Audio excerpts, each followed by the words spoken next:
Bontango ebelemi, ilembo nyonso emonani, kala te suka ya mokili, nde nyonso awa na se suki.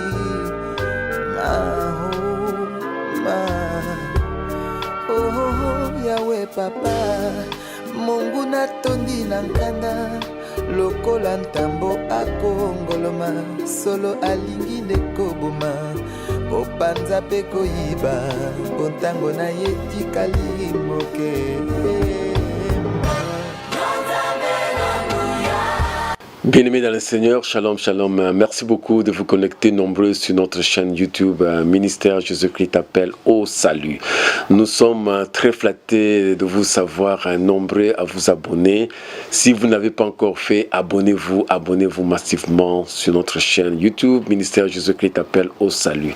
Nous sommes spécialisés dans les études bibliques concernant les prophéties des temps de la fin. Et ce sont des enseignements très très importants parce que le monde va vers la perdition et beaucoup de gens sont ignorants. La Bible dit dans Osée chapitre 4 verset 6, « Mon peuple périt par manque de connaissances. » Beaucoup de gens n'ont pas la connaissance sur les prophéties bibliques et confondent avec les divinations, confondent avec les prophéties qui eux-mêmes envoient. Nous pouvons parler même de dons de connaissances, paroles de connaissances, de telles choses comme ça.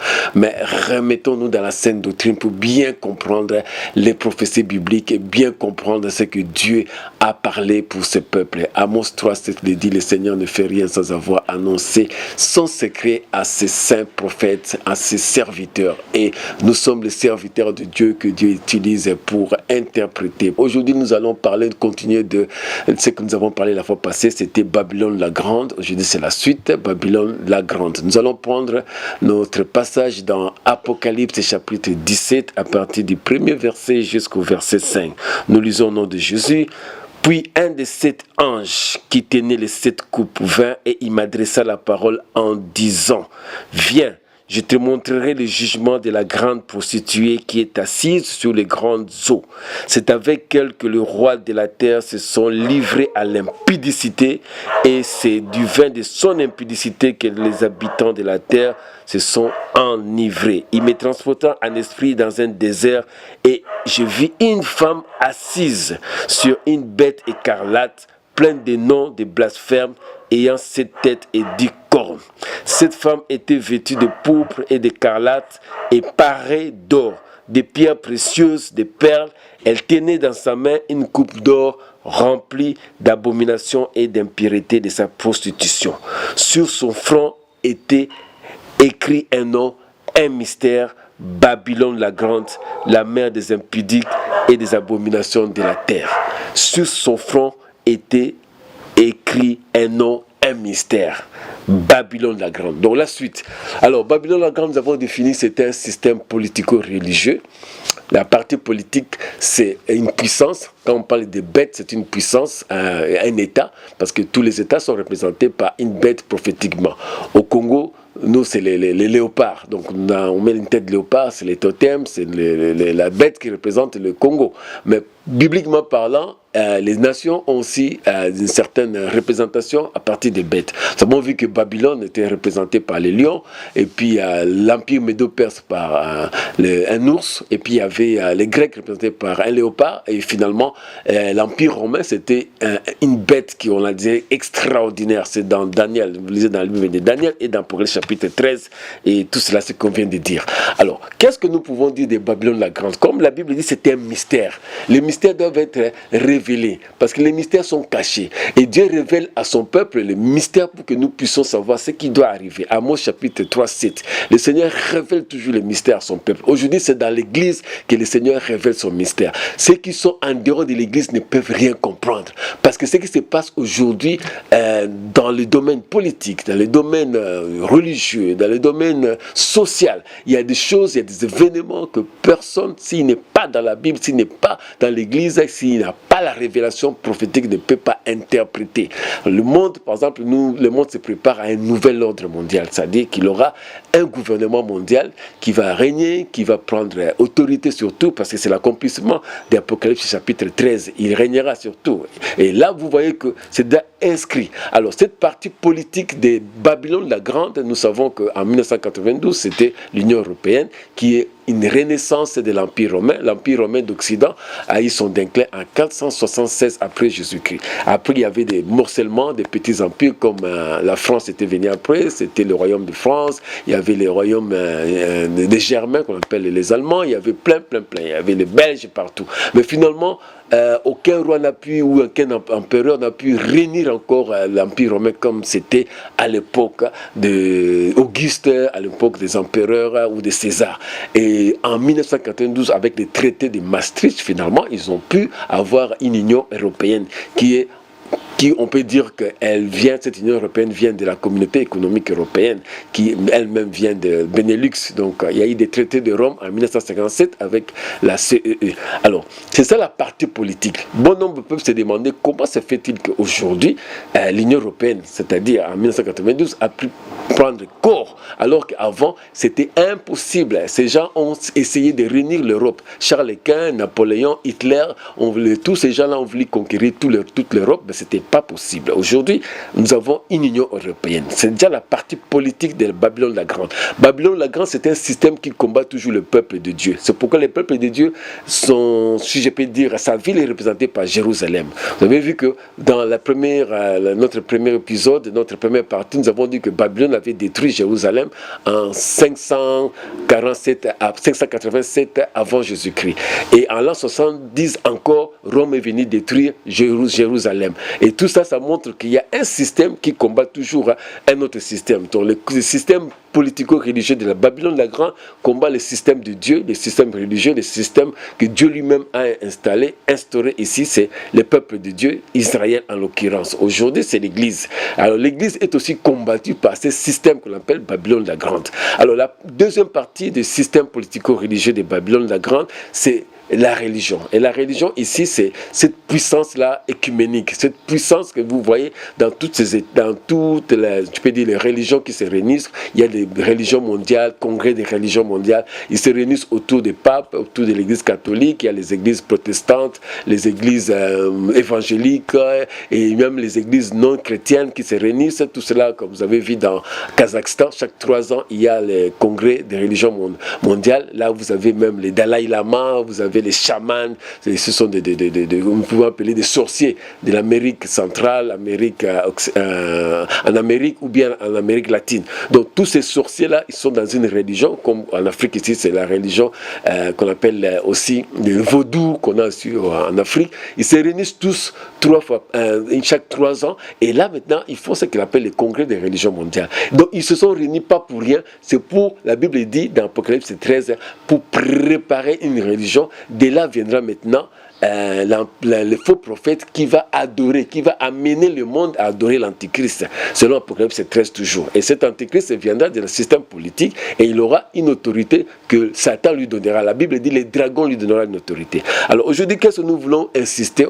Nous voulons parler que cette bête-là, cette grande prostituée, la Bible dit ici que les nations ont bu le vin de son impudicité. C'est-à-dire se sont, enivrés de ce vin-là de son impudicité. Ce qui fait que vous allez voir Babylone la Grande, sa partie politique, sa partie religieuse plutôt, et maintenant partout. Vous n'allez jamais voir quand il y a un politicien qui est décédé, on fait toujours une messe quelque part, même s'il n'était pas chrétien, vous allez voir, on va faire une messe soit dans une église catholique, ou bien on fait un culte qu'on appelle les cultes funéraires dans des églises protestantes, ou bien dans une autre église, mais généralement, vous allez voir que la partie politique et la partie religieuse sont souvent réunies. Et tous ces gens-là, parce qu'ils ont bu le vin de l'impudicité de cette Babylone la Grande. Babylone la Grande, maintenant, a une influence beaucoup plus importante dans la politique. Et c'est cette Babylone la Grande qui dicte maintenant. Parce que ces gens-là ont une puissance, ils ont un pouvoir religieux. Et ces pouvoirs religieux, on les craint parce qui sont du côté politique, parce qu'ils se réunissent toujours pour pouvoir diriger le monde.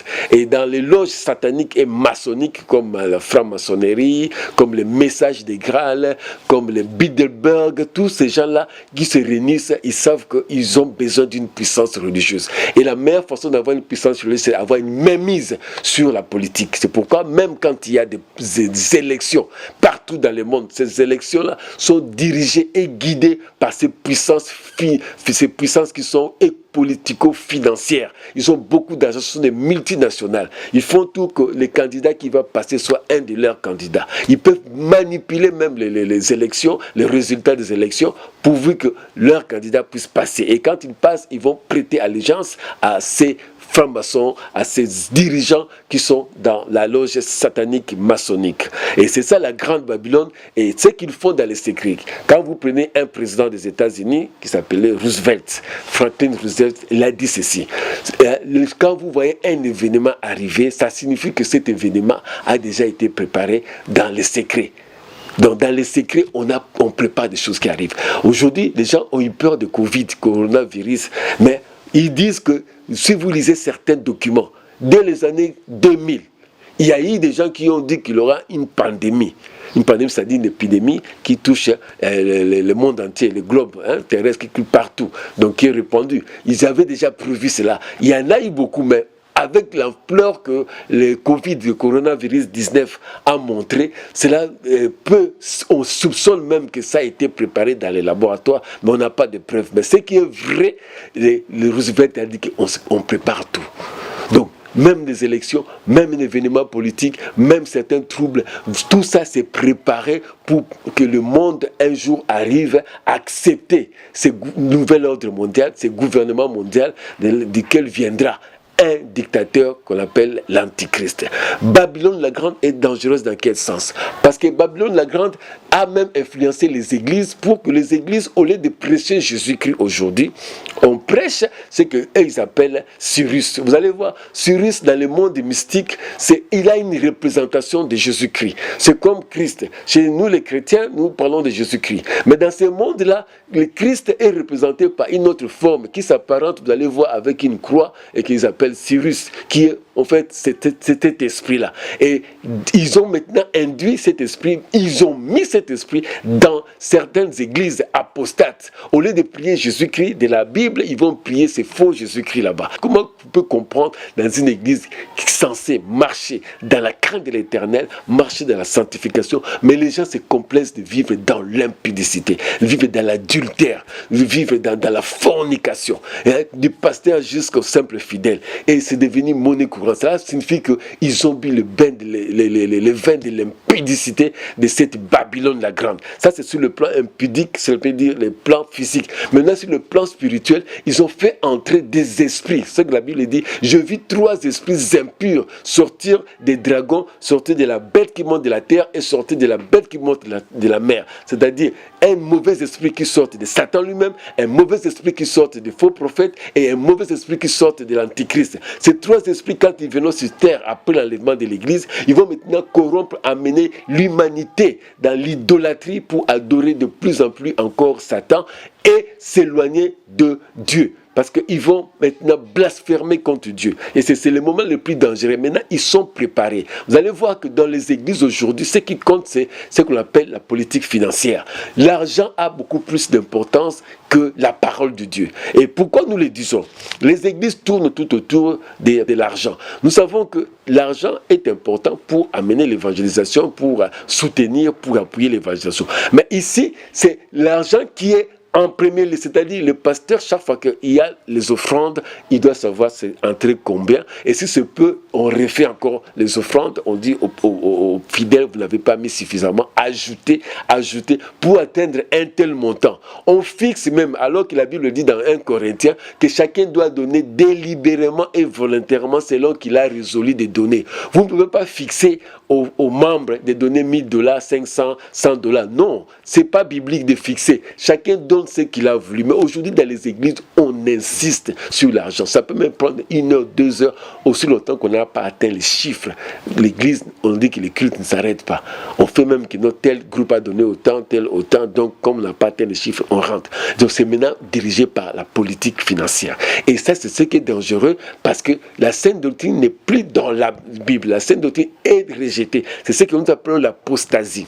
L'apostasie est définie comme le rejet de la parole de Dieu, de la sainte doctrine. Quand vous rejetez la sainte doctrine, vous rejetez la foi. Parce que la foi vient de ce qu'on entend, Romains 10, 14, et ce qu'on entend vient de la parole de Dieu. S'il n'y a plus la parole de Dieu, comment vous pouvez avoir la foi? Et quand la Bible dit, quand le Fils de l'homme reviendra, dans Luc, trouvera-t-il encore la foi sur cette terre? Parce que tant qu'on n'a pas la parole de Dieu qui est prêchée, comment on aura la foi? Puisque la foi vient de ce qu'on attend vient de la parole de Dieu. Vous ne prêchez plus la parole de Dieu, comment les gens trouveront encore la foi? C'est ce que la Bible dit, Jésus trouvera-t-il encore la foi sur cette terre quand il reviendra, quand le Fils de l'homme reviendra? Vous voyez maintenant, tout est centré sur l'argent, tout est centré sur les finances, tout est centré sur le business dans les églises. On veut avoir l'argent plus. C'est comme si c'est l'argent, c'est le veau d'or. Et c'est l'argent maintenant qui fait qu'on veut ajouter à ce qu'on a et au détriment de ce qu'on peut évangéliser. Je donne un exemple, si vous prenez le budget d'une église évangélique. La part de l'évangélisation, parfois c'est insignifiant, ça peut être 1%, 2%. Mais le reste de l'argent, ça part où? Non, c'est pour, nourrir les serviteurs de Dieu. 2, c'est pour construire des églises. On construit des belles églises, ce qu'on appelle aujourd'hui des méga church. On construit des très belles églises là, très jolies là. Mais dans cette église-là, il n'y a que la mort. C'est pourquoi la Bible dit dans Apocalypse, écrit en l'ange de l'église de Sardes, je sais que là où tu es, tu passes pour vivant, mais tu es mort vivant. Parce que ces églises sont remplies de morts vivants. Parce que qu'est-ce qu'ils ont pris? C'est l'extérieur. Comme était le temple de Jérusalem, c'était un temple très joli. Et on a même montré ça à Jésus-Christ. Voyez ce temple-là. Jésus a dit, il ne restera pas pierre sur pierre. Aujourd'hui, les méga church, les très jolis bâtiments des églises, mais à l'intérieur, il n'y a que des morts vivants.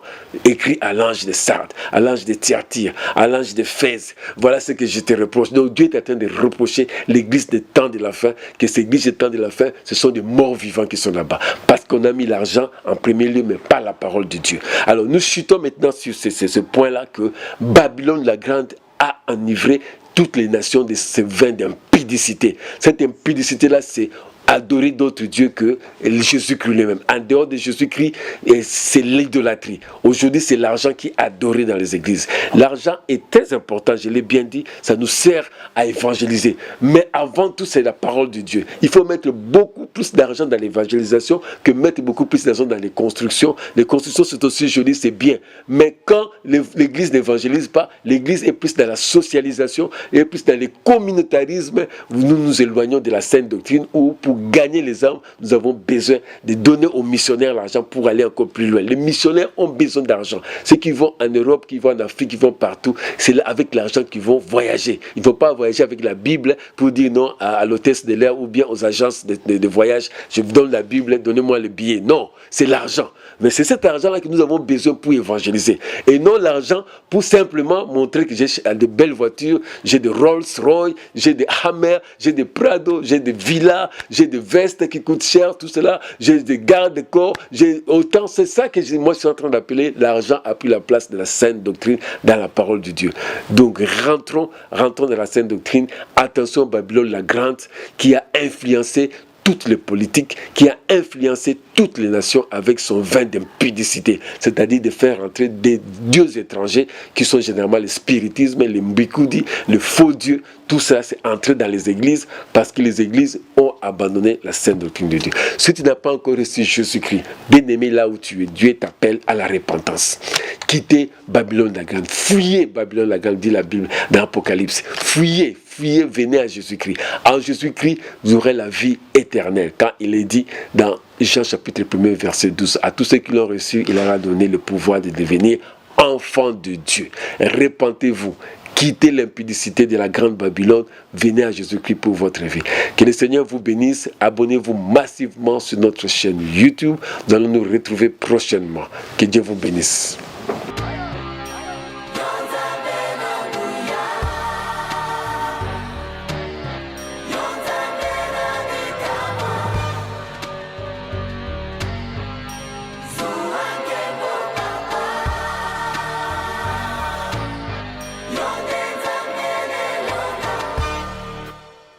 ntango ebelemi bilembo nyonso emonani kala te suka ya mokili nde nyonso awa na se suki